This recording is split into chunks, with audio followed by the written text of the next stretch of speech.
તો પાણીનું કીધું હતું પાછું એમને કીધું હું જાઉં છું વિદ્યાને કલે ટાકામાં કપડે ચડાવજો તો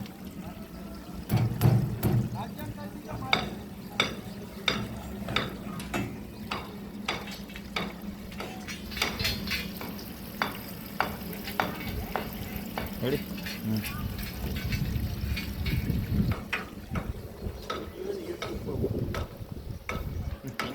ફેસબુકમાં ને યુટ્યુબમાં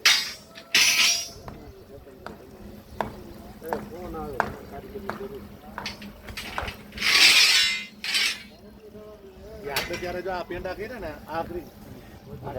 મોટા પેંડા ખબર હતી કે પેંડા મોટો કરો